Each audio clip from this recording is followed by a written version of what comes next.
Chapter 8, Hungry Waters.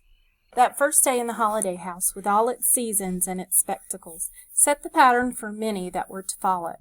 When Harvey woke the following morning, the sun was once again pouring through a crack in the curtains, but this time lay in a warm pool on the pillow beside him.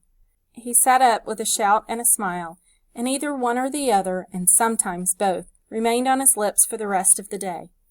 There was plenty to do. Work on the treehouse in the spring morning, followed by food, and the laying of plans for the afternoon. Games and lazy hours in the heat of summer, sometimes with Wendell, sometimes with Lulu. Then adventures by the light of the harvest moon. And finally, when the winter wind had blown out the flame in the pumpkin heads and carpeted the grounds with snow, chilly fun for all of them out in the frosty air, and a warm Christmas welcome when they were done. It was a day of holidays, the third as fine as the second, and the fourth as fine as the third, and very soon Harvey began to forget there was a dull world beyond the wall, where the great beast of February was still sleeping its tedious sleep. His only real reminder of the life he had left, besides a second telephone call he had made to his mum and dad, just to tell them all was well, was the present he had wished for and received that first Christmas, his ark. He had several times thought of trying it out on the lake to see if it would float, but it wasn't until the afternoon of the seventh day that he got round to doing so. Wendell had made a real glutton of himself at lunch and had declared that it was far too hot to play, so Harvey wandered down to the lake on his own, with the ark tucked under his arm. He half expected, hoped in fact, to find Lulu down there to keep him company, but the banks of the lake were empty. Once he had laid eyes on the gloomy waters, he almost gave up the idea of launching, but that meant admitting something to himself that he didn't wish to admit. So he headed on down to the shore, found a rock to perch on that looked less precarious than the others, and sat his ark on the water. It floated well, he was pleased to see. He pushed it to and fro for a little while, then lifted it out and peered inside to see if it was leaking. It was quite watertight, however, so he set it back on the lake and pushed it out again. As he did so, he caught sight of a fish rising from the bottom of the lake, its mouth wide open, as if it intended to swallow his little vessel whole. He reached out to snatch the ark from the water before it was either sunk or devoured, but in his haste he lost his footing on the slime-slickened rock, and with a cry he fell into the lake. The water was icy cold and eager. It quickly closed over his head. He flailed wildly, trying not to imagine the dark depths beneath him, or the vast maw of the fish that had been rising from those depths. Turning his face up toward the surface, he started to swim. He could see his ark floating above him, capsized by his fall. Its lead passengers were already sinking. He didn't try and save them, but surfaced, gasping for breath, and paddled towards the shore. It wasn't much of a distance. In less than a minute he was hauling himself up onto the rocks and scrambling away from the bank, water pouring from his sleeves and trousers and shoes. Only when his feet were well clear of the lake and no hungry fish could snap at his toes did he drop down onto the ground. Though it was midsummer and the sun was blazing somewhere overhead, the air around the lake was cold, and he soon began to shiver. Before he made his way out into the sun, however, he looked for some sign of his ark. The spot where it had sunk was marked by a forlorn flotilla of wreckage, all of which would soon join the rest of the ark at the bottom. Of the fish that had seemed so eager to devour him there was no sign. Perhaps it had swum down into the depths to chew on the drowned menagerie. If so, Harvey hoped it choked on its dinner. He had lost plenty of toys before. He had had a brand-new bicycle, his prized possession, stolen from the step of his house 2 birthdays ago. But this loss upset him as much, more, in fact.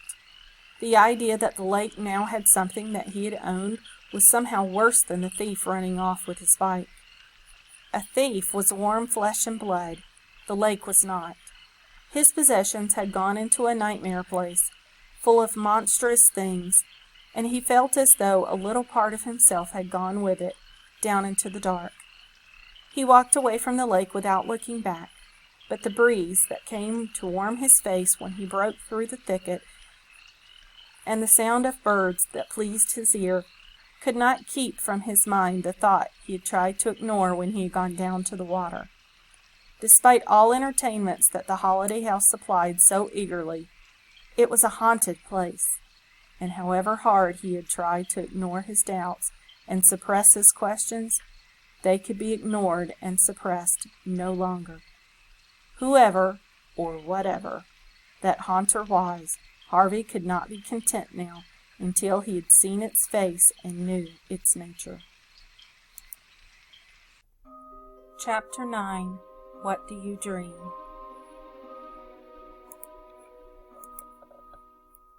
Harvey didn't mention what had happened at the lake to anyone, not even Lulu, in part because he felt stupid for falling in, and in part because the house tried so hard to please him in the days that followed that he almost forgot about the accident entirely. That very night, in fact, he found a piece of colored string with his name tag on it at the base of the Christmas tree, and followed it through the house to find a new bike, even more splendid than the one he had lost 2 years before, waiting for him. But that was just the first of many fine surprises the holiday house sprang in quick succession. One morning, for instance, Wendell and Harvey climbed up into the tree house to discover that the branches around it were swarming with parrots and monkeys. Another day, in the middle of bonfire night supper, Mrs. Griffin called them through into the living room, where the flames of the fire had taken on the shapes of dragons and heroes, and were doing fiery battle in the grate. And in the heat of one lazy afternoon, Harvey was woken from a doze by a chorus of shouts and found a troupe of mechanical acrobats performing clockwork-defying feats on the lawn. The greatest surprise, however, began with the appearance of one of Rictus's siblings. "My name is Jive," he said, stepping out of the early evening murk at the top of the stairs. Every muscle in his body seemed to be in motion, ticks, jigs, and jittering that had wasted him away until he barely cast a shadow. Even his hair, which was a mass of oiled curls, seemed to hear some crazed rhythm. It writhed on his scalp in a knotted frenzy. "Brother Rictus sent me along to see how you're doing," he said, in tones succulent. "I'm doing fine," Harvey replied. "Did you say Brother Rictus?" "We're from the same brood, loosely speaking," Jive said. "I hope you call your parents now and then." "Yep," said Harvey. "I called them yesterday." "Are they missing you?" "Didn't sound like it." "Are you missing them?" Harvey shrugged. "Not really," he said. This wasn't strictly true. He had his homesick days, but he knew if he went back home he'd be in school the day after and wishing he had stayed in the holiday house a while longer. "You're going to make the most of being here then," said Jive, practicing a weird little dance step up and down the stairs. "Yeah," said Harvey. "I just want to have fun." "Who doesn't?" Jive grinned. "Who doesn't?" He sidled up to Harvey and whispered, "Speaking of fun..." "What?" said Harvey. "You never did get Wendell back for that trick of his." "No, I didn't," said Harvey. "Why the heck not?" "I could never think of a way." "Oh, I'm sure we could cook up something between the two of us," Jive replied mischievously. "It has to be something he'll never think of," Harvey said. "It shouldn't be too difficult," said Jive. "Tell me, what's your favorite monster?" Harvey didn't have to think about that. "A vampire," he said with a grin. "I found this great mask." "Masks are a good beginning," Jive said. "But vampires need to swoop out of the mist." He spread his arms, curling his long fingers like the claws of some eye-gouging beast. "Swoop down, snatch up their prey, then rise up again, up against the moon. I can see it now." "So can I," said Harvey. "But I'm not a bat." "So?" So how do I swoop? Ah, said Jive. We'll have Mar work on that for us. After all, what's a Halloween without a transformation or two? He consulted the grandfather clock on the landing. We've still got time to do it tonight. You go down there and tell Wendell you'll meet him outside. I'll go up on the roof and find Mar. You meet us up there. I've never been up on the roof. There's a door on the top landing. I'll see you up there in a few minutes. I'll have to get my mask and coat and stuff. You won't need a mask tonight, Jive said. Trust me. Now you hurry up. Time's a-wasting. It took Harvey only a minute or two to tell Wendell to go on ahead. He was sure Wendell suspected something and was probably preparing some counterattack. But Harvey knew he and Jive had something up their sleeves. Even Wendell, expert on shock tactics though he was, couldn't anticipate. With the first part of the plan laid, he hurried upstairs again, found the door Jive had mentioned, and climbed up on the roof. Heights had never bothered him. He liked to be up above the world looking down on it. Over here, Jive called to him, and Harvey hurried off along the narrow walkways and up the steep roofs to where his fellow conspirator stood. Sure-footed, Jive observed. No problem. How about flying? Said a third voice, as its owner stepped from the shadows of a chimney. This is Mar, Jive said, another of our little family. Unlike Jive, who looked nimble enough to walk on the eaves if the whim took him, Mar seemed to have slug blood in her somewhere. Harvey almost expected to see her fingers leave silver trails on the brick where she touched, or see soft horns appear from her balding head. She was grossly fat, her flesh barely clinging to her bones. Wherever it could, around her mouth and eyes, at her neck and wrists, it collapsed in clammy folds. She reached out and poked Harvey. I said, what about flying? What about it? Harvey said, pushing her hand away. Done much? I flew to Florida once. She doesn't mean in a plane, Jive told him. Oh. In dreams, maybe? Oh, yeah, I dream about flying. That's good, Ma replied, grinning with satisfaction. She had not a single tooth in her mouth. Harvey stared at the empty maw in disgust. You're wondering where they've gone, aren't you? She said to Harvey. Go on, admit it.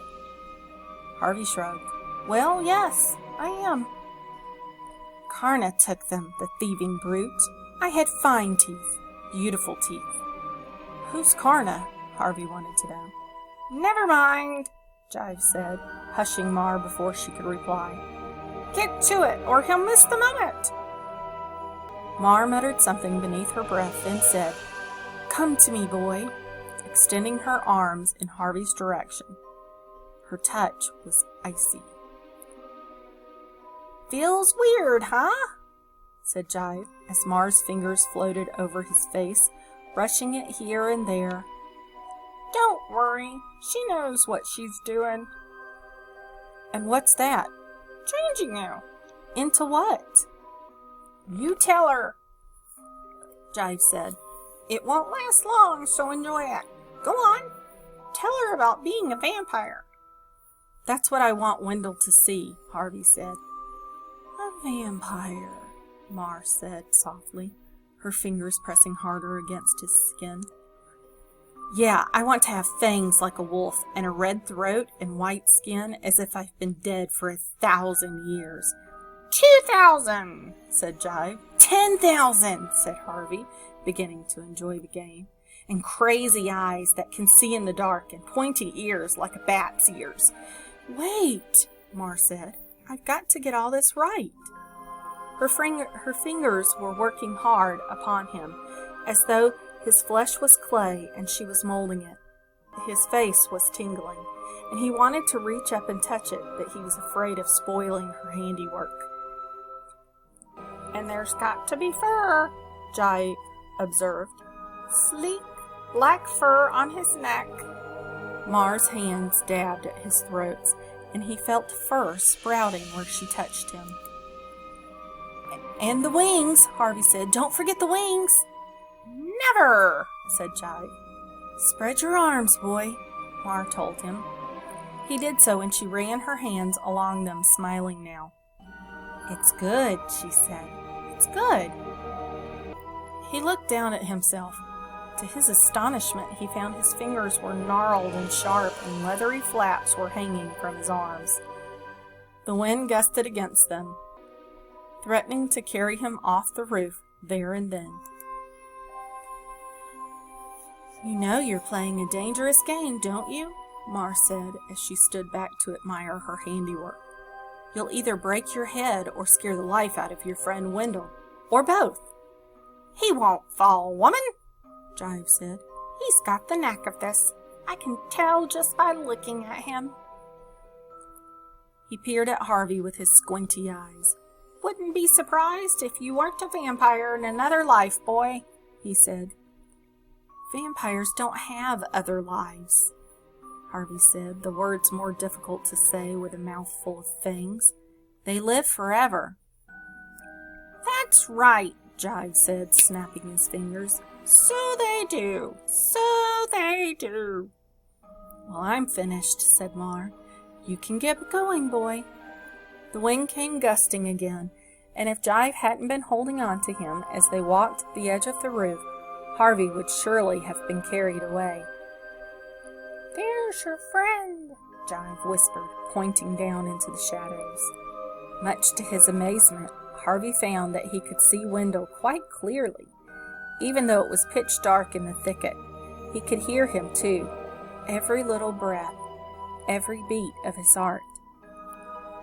This is it, Jive hissed, putting his hand on Harvey's back.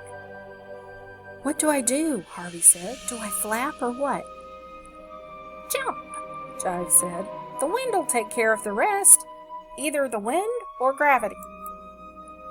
And with that, he shoved Harvey off the edge of the roof and into the empty air.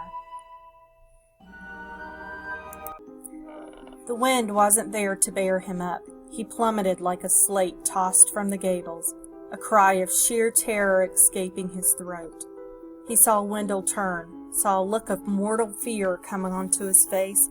Then the wind came out of nowhere, cold and strong, and just as his legs brushed the bushes, he felt himself lifted up and up towards the sky. His cry became a whoop, his terror joy. The moon was larger than he had ever seen it, and his vast white face filled his sight, like the face of his mother bending to kiss him goodnight.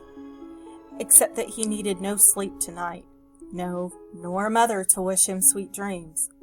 This was better than any dream, flying with the wind in his wings, and the world shuddering below in fear of his shadow. He looked for Wendell again and saw him fleeing for the safety of the house. No, you don't, he thought, and turning his wings like leathery sails, he swooped down on his prey. A blood-curdling shriek filled his ears, and for a moment he thought it was the wind. Then he realized it was his own throat that was uttering this inhuman din, and the shriek became laughter, wild, lunatic laughter. Don't! Please, don't! Wendell was sobbing as he ran. Somebody help me! Somebody help me! Harvey knew he had already had his revenge. Wendell was frightened out of his wits, but it was too much fun to stop now. He liked the feel of the wind beneath him and the cold moon on his back. He liked the sharpness of his eyes and the strength of his claws. But most of all, he liked the fear he was causing, liked the look on Wendell's upturned face and the sound of panic in his chest. The wind was carrying him down into the thicket, and as he landed, Wendell dropped to his knees, begging for mercy. Don't kill me! Please, please, I beg of you, don't kill me! Harvey had seen and heard enough. He had had his revenge. It was time to put an end to the game before the fun soured. He opened his mouth to announce himself, But Wendell, seeing the red throat and the wolfish fangs, and thinking this meant certain death, began a new round of supplications. This time, however, he wasn't simply begging.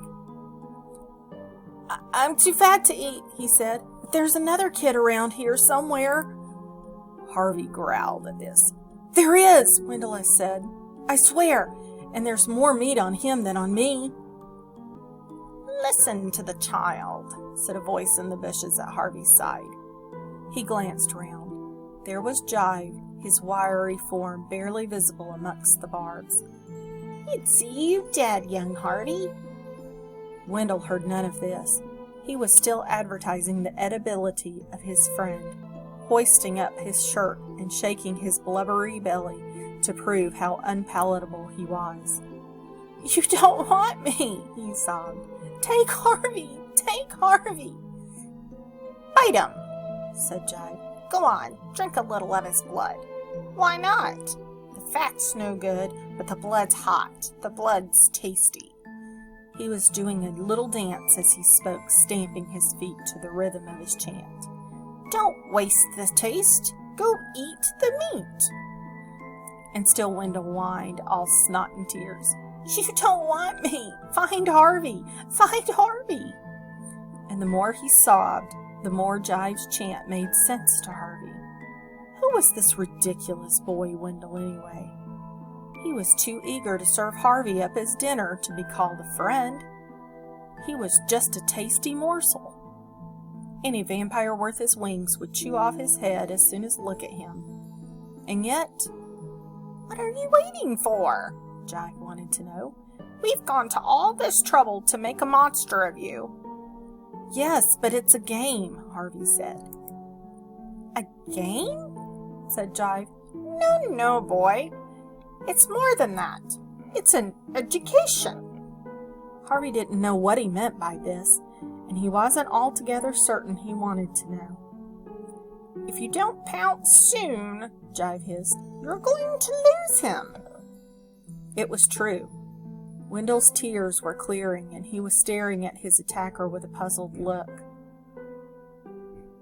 Are you going to let me go?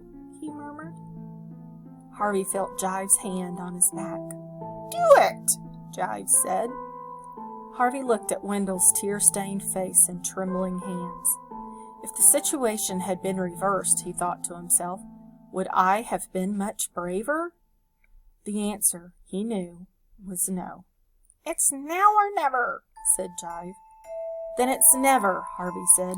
Never! The word came out as a guttural roar, and Wendell fled before it, yelling at the top of his voice. Harvey didn't give chase. You disappoint me, boy, Jive said. I thought you had the killer instinct. Well, I don't, said Harvey, a little ashamed of himself. He felt like a coward, even though he knew he'd done the right thing. That was a waste of magic, said another voice, and Ma appeared from out of the bushes, her arms filled with enormous fungi.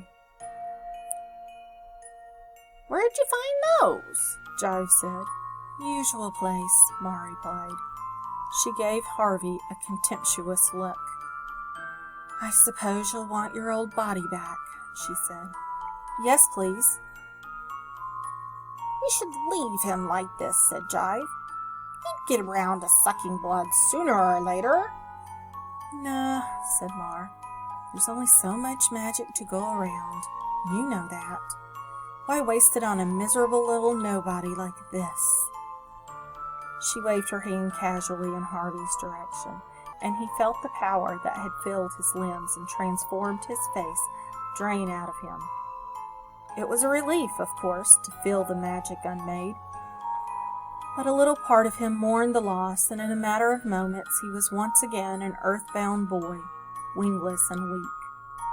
With the spell removed, Mar turned her back on him and waddled off into the darkness. Jive, however, lingered long enough to have one last dig at Harvey. You missed your chance there, kiddo, he said. You could have been one of the greats. It was a trick, that's all, Harvey said, concealing the strange unhappiness he felt. A Halloween trick. It meant nothing. There are those who disagree, Jive said darkly. Those who'd say that all the great powers in all the world are bloodsuckers and soul-stealers at heart, and we must serve them, all of us. Serve them to our dying day. He stared hard at Harvey all the way through his peculiar little speech, and then, with a nimble step, retreated into the shadows and was gone. Harvey found Wendell in the kitchen, a hot dog in one hand and a biscuit in the other, telling Mrs. Griffin about what he had seen. He dropped his food when Harvey came in and yelped with relief, "You're alive! You're alive!" "Of course I'm alive," said Harvey. "Why shouldn't I be?" "There was something out there, a terrible beast. It almost ate me. I thought maybe it had eaten you." Harvey looked down at his hands and legs. "Nope," he said, "not a nimble." "I'm glad," Wendell said. "I'm so glad. You're my best friend, for always." "I was vampire food 5 minutes ago," Harvey thought, but he said nothing. Maybe there'd come a time when he could tell Wendell about his transformation and temptation, but this wasn't it. He simply said, "I'm hungry," and sat down at the table beside his fair-weathered friend to put something sweeter than blood in his belly.